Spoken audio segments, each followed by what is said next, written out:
Howdy folks, it's Rob with MTG Investor, and it is Sunday, December 11th, and I'm going to touch base with you guys. It's been, oh my goodness, close to a year, I guess about 10 months since I made my last video, and I really wanted to get in here because so much has happened in Magic in the last 10 months. My opinions have changed on a lot of things, and I feel bad because I left people hanging, people that really enjoyed my videos. So I wanted to touch base and tell you what's going on, where I've been and whatnot, and hopefully I can get back to making videos here very quickly.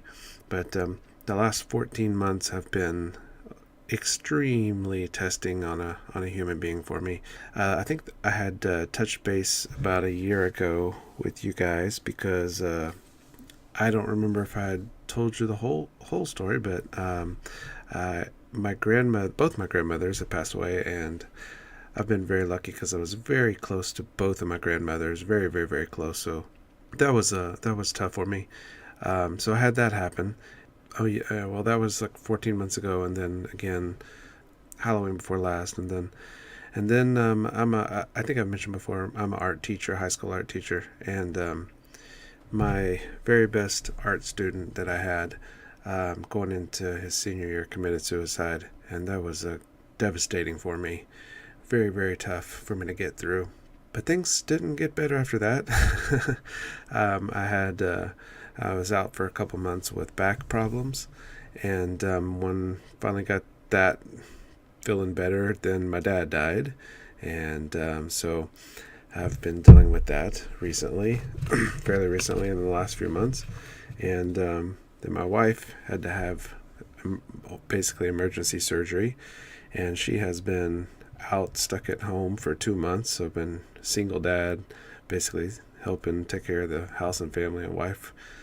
And then when my dad died, I inherited, well, of course I have his estate that I have to take care of as executor, and then because I was a second executor of my grandmother's will, I had inherited her estate. So I have two estates that I have to dissolve, basically.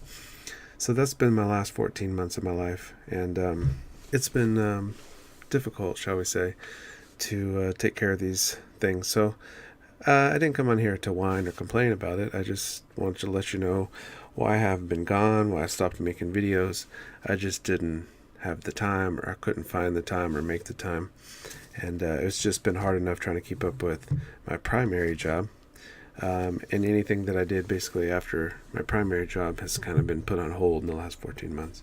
So anyway, on a more positive note, I'm here and I'm actually feeling a lot better and doing a lot better, and mentally I'm getting better and stronger and kind of pushing through and out of that dark period there. I know a lot of you will offer your condolences to me on all the deaths.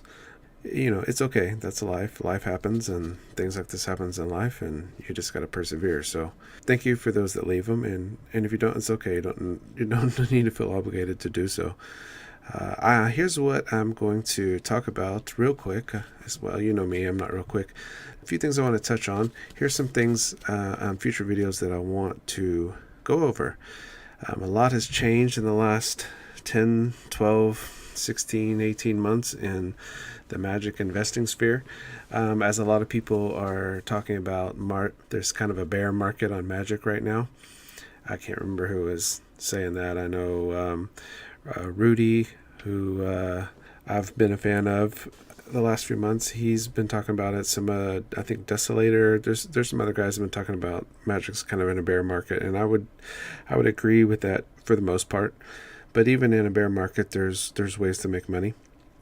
One thing I want to do fairly soon is I want to go over and touch base with the videos I've made since day one, and review my speculation videos and my modern top 25, and see where I'm at. There's some things that I have sold off since then, and this is one of the reasons why I wanted to make videos again, is because if you had listened to me and taken action on some of those things, then I wanted to let you know where I was at on them. Let's see. I want to see what was a hit and a miss, and a lot of things have changed. I was primarily into investing in modern, and that's shifted because modern is taking a beating right now, and it's going to continue to take a beating. So there's some things I want to exit, and there's some, get rid of, liquidate, and then there's some things that I want to talk about in modern. There are still some ways to make some money in modern, but modern is not what it used to be. So I've kind of shifted my investing philosophy. I've moved more towards reserve list cards, for instance, and pre-modern cards, whether that's EDH cards, things that aren't going to be reprinted in Modern Masters. Now, they may get reprinted in Eternal Masters. We assume that that's going to be an every 2-year thing, but there's a lot more of a card pool in Eternal, so we'll talk about that. I'm going to talk about what I'm selling and have sold and what I've picked up in the last 12 months. It's kind of a state of the magic in investing, which we're talking about a little bit right now.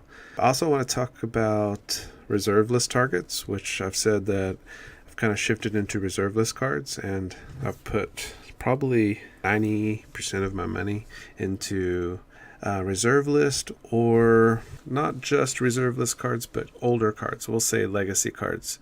And so I'm going to talk about that. The modern in general, the ceiling of it has dropped. There used to be not quite exponential ceiling, but there was a very high ceiling for card values. And the days of $200 Tarmogoyf, that's dead. The days of $200 Lily, that's about to die with Modern Masters 3 coming out, and you can only assume that Lily's going to be in it. Snapcaster, I had speculated that it would hit $100, I think, and barring a reprint, I felt like it would. Or if the reprint was so limited like the original Modern Masters, I felt like it would. That's going to change. It looks like Wizard's going to reprint the crap out of things, so the ceiling has dropped quite a bit in Modern, so Modern has shifted to be all about timing now. It's all about timing, when to get in, when to get out on cards. So I'm going to talk about that, do some video or two on that. And there is some potential in Modern, but like I said, it does require being precise and selective in your choices. And then there also may be room in EDH and pre-modern card selection, which is what I just alluded to. These are some things I want to talk about. Hopefully in the next day or two after this video goes up, I'll have another video. And the first thing I probably want to cover is what I have exited since my last videos. So I hope there's a few listeners that are still around, and I will catch you in the next few days, and hopefully I can bust out a lot of videos over the Christmas break. So, because as a teacher, I get a couple of weeks off. So I will catch you then. As always, happy trading. This is Rob, MTG Investor. Peace out.